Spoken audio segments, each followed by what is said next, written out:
Alright, so today I'm going to be tying a purple and blue egg sucking leech, and I'll do that with a chartreuse bead.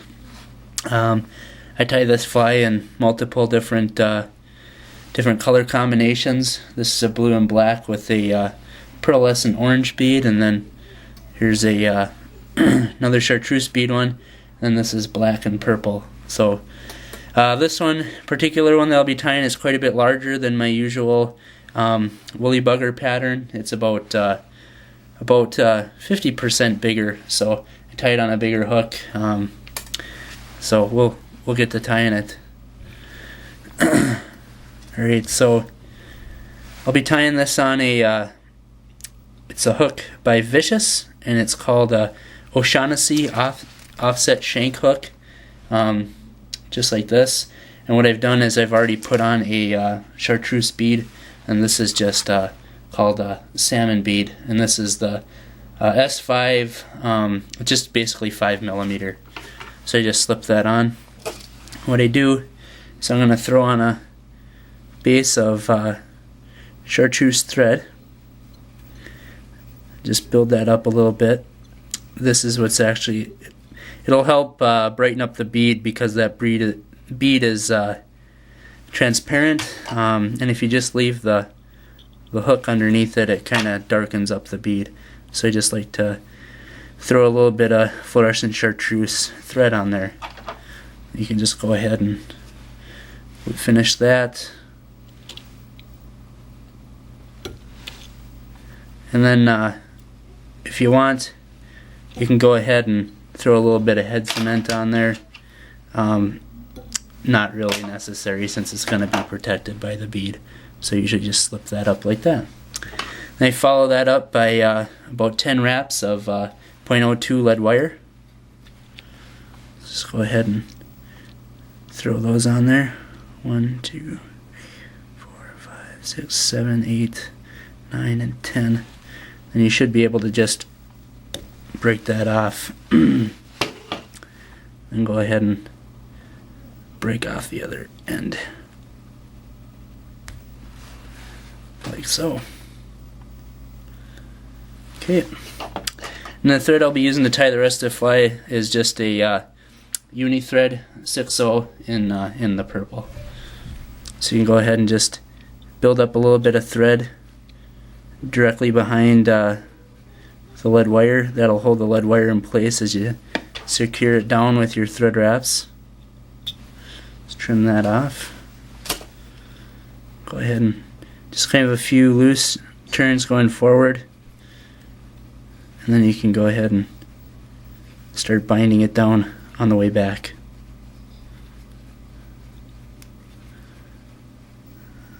Alright, now you can just go ahead and wrap towards the back of the fly, just putting down a base of thread.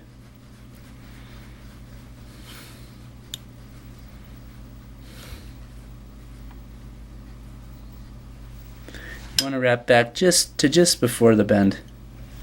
Should be good. Now we're going to take some purple marabou. Go ahead and just grab either a couple feathers or in my case a clump. If you're cutting it off in clumps, just go ahead and remove any of the excess fluff so that it doesn't bulk up your fly too much. I will actually be using some of this marabou to help bulk up the body, but you don't want it to be too bulky.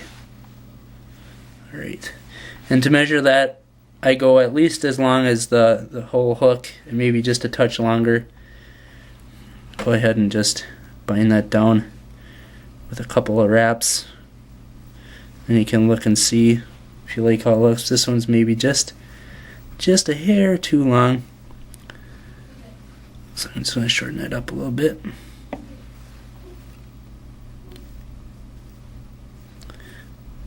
And then you can just go ahead and wrap forward, binding that down. And I do like to trim these about where I ended the lead. It doesn't have to be perfect. It's all going to get bound down underneath the thread. and then you're going to end up building up a dubbing body, so that'll cover it up even more. Go ahead and just break off any of the long fibers that are still hanging on, and just go ahead and finish binding that down.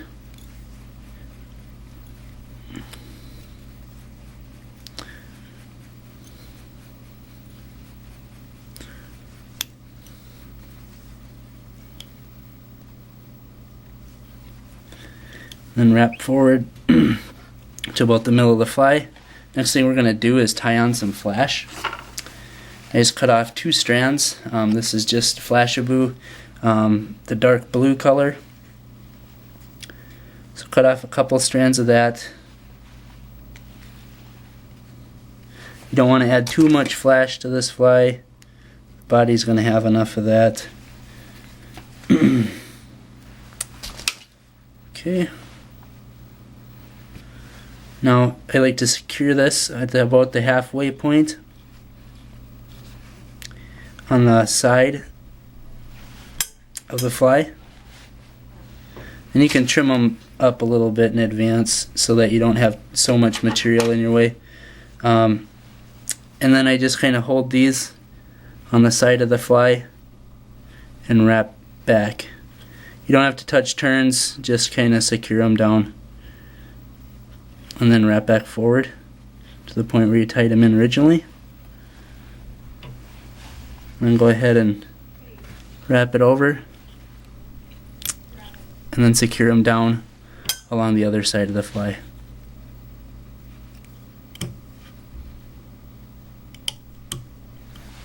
Okay, and I like to trim these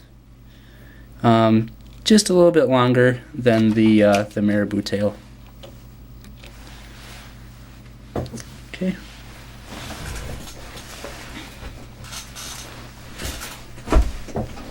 And now you're going to want to tie in it's going to end up being your ribbing and your kind of legs, or whatever you want to call it.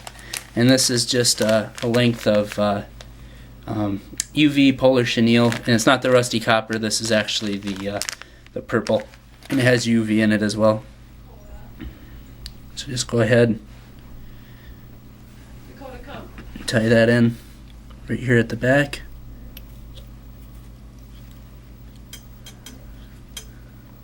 Like so. Okay.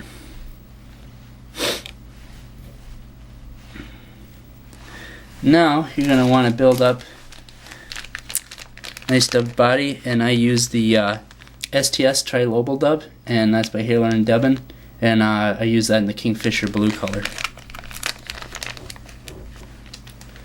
Just want to go ahead and grab a bunch of this. You're going to end up needing a bit. And then just work that onto your thread.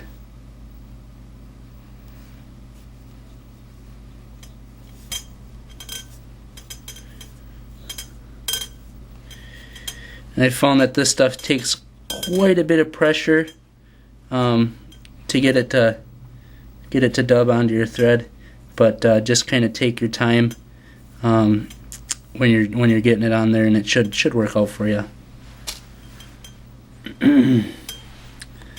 So then just start to wrap that forward. Alright, so you just want to keep on working that dubbing forward. Obviously I like my egg sucking leeches a little bushier. And don't worry if this is real loose, because what you're going to do is you're going to bind this down with your ribbing material here. So what I'm going to do is just put a little half hitch here behind my bead.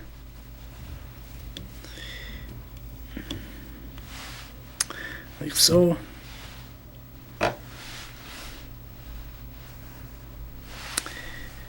then I am going to wrap this forward. And with this stuff, it's got fibers coming off of one side of it. You just kind of want to make sure that those stay on top. Just keep on going, and then just kind of stroke the fibers back as you go.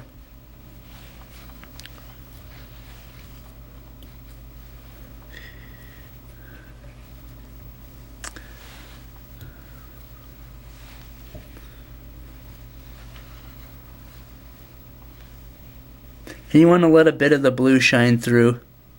What I'm going to end up doing is taking a little piece of Velcro and kind of pulling out some of the blue fibers after I get done wrapping this forward.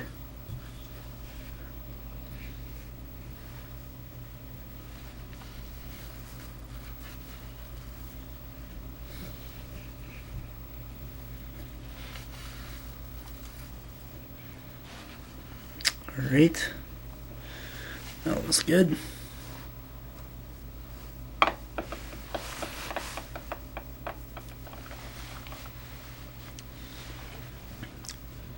So I'm just going to bring my thread around and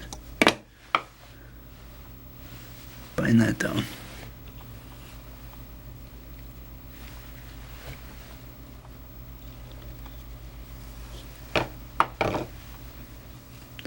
You can go ahead and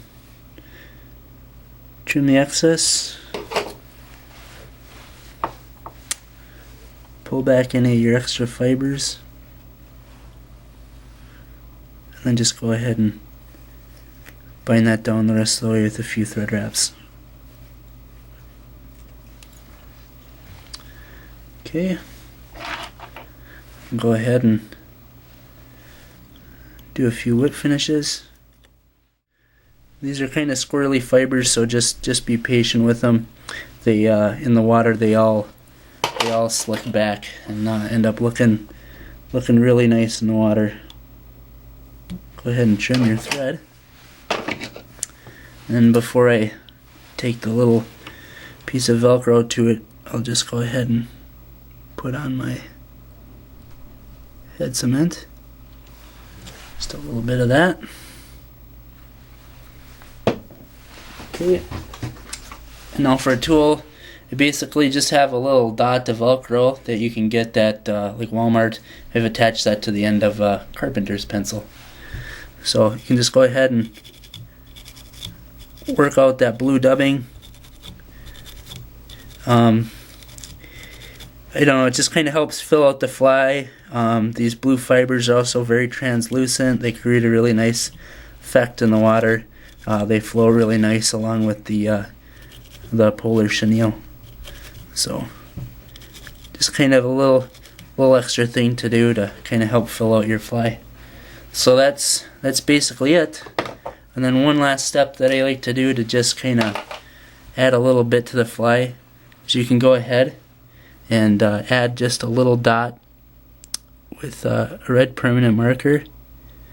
This is kind of like your blood dot. A lot of like yarn egg patterns will use a different color yarn to make a little what they call a blood dot. So it just kind of adds a little bit.